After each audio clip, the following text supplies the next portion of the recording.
The Galactic Council had designated Sector 7 null as a forbidden zone for 3,000 years. The Black Nebula, as most species called it, stretched across 47 light-years of space like a wound in reality itself. Ships that entered never returned. Long-range sensors went dead. Even the most advanced AI probes simply vanished without transmitting so much as a distress signal. Commander Zethra of the Altarian fleet still remembered the day the humans had first requested permission to enter the nebula. The entire council chamber had fallen silent when Ambassador Sarah Chen stood before the assembly, her small frame dwarfed by the towering representatives of a dozen species, and calmly announced humanity's intention to explore the forbidden region. "With respect, Ambassador," Zethra had said, his forearms gesturing in the traditional pose of grave concern, "no species has survived entry into that region. The Vrex Empire lost an entire battle fleet. The crystalline collectives, most advanced scouts simply all disappeared. We have classified it as a cosmic anomaly of the highest danger level." Sarah had smiled, that peculiar human expression that could mean anything from amusement to defiance. "We appreciate the warning, Commander. We'll be careful." 3 months later, the human exploration vessel Dauntless had crossed the nebula's event horizon. The Council had held a moment of silence for the 847 souls aboard, adding another species to the long list of the nebula's victims. That was 18 months ago. Now Zethra stood on the observation deck of his flagship, watching through the viewport as something impossible emerged from the Black Nebula's roiling darkness. Not one ship, but 7. Human vessels, their hulls scarred but intact, their engines running clean and bright against the cosmic void. The first transmission from the Dauntless crackled through the comm system with characteristic human casualness. "This is Captain Rivera to Galactic Council Fleet. Sorry we're late. Had some navigational issues. Requesting permission to dock and debrief." Zethra's secondary heart stopped beating entirely.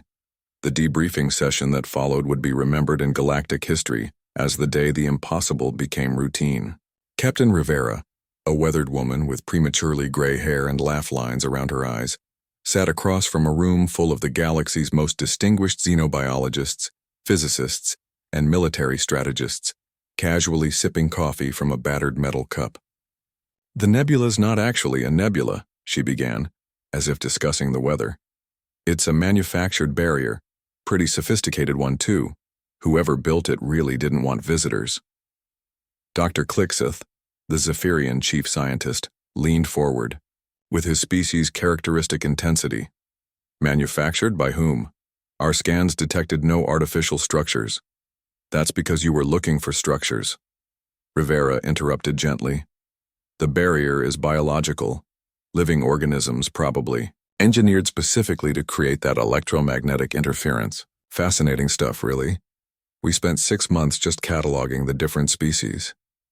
She reached into her pack and pulled out what appeared to be a crystalline formation that pulsed with internal light. Several council members instinctively recoiled. "Souvenir," Rivera explained cheerfully. "Don't worry, it's perfectly safe once you remove it from the barrier matrix. Makes a great nightlight." The room erupted in a dozen different languages, all expressing variations of incredulous panic. Zethra raised his hands for silence. "Captain," he said carefully, "are you telling us you not only survived the Black Nebula, but you explored it, mapped it, brought back samples?" Rivera nodded, pulling out a tablet and scrolling through what appeared to be detailed star charts. "Complete navigational data for the entire region.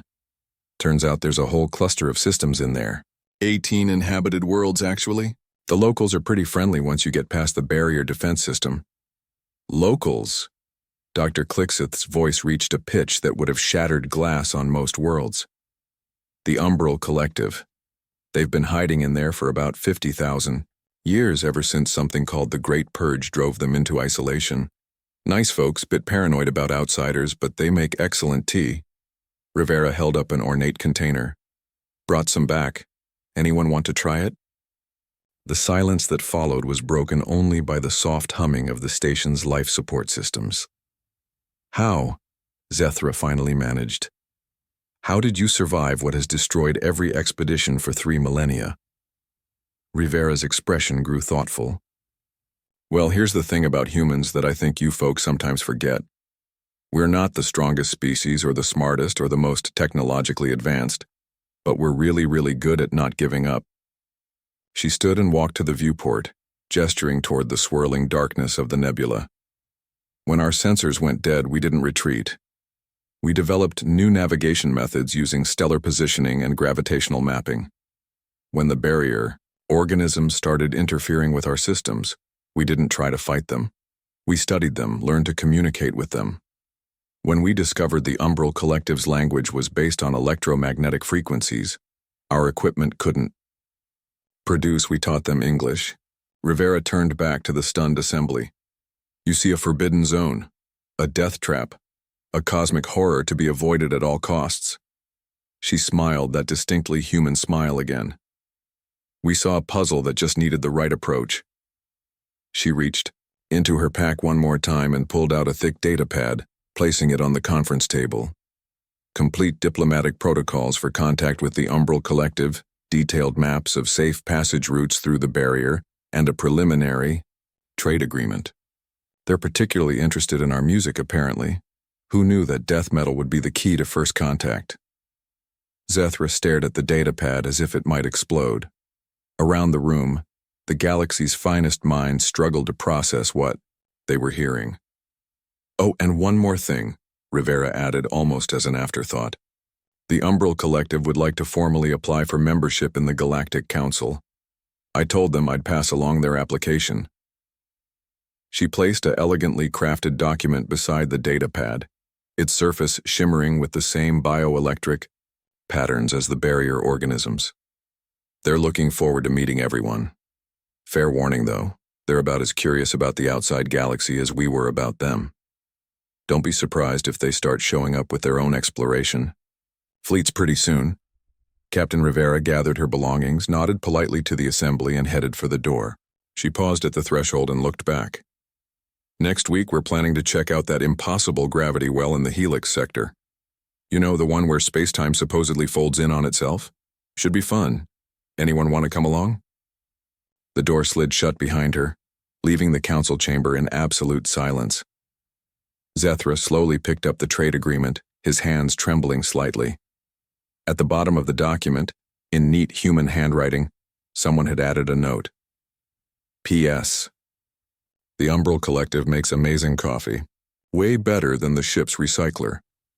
J. Martinez, Engineering.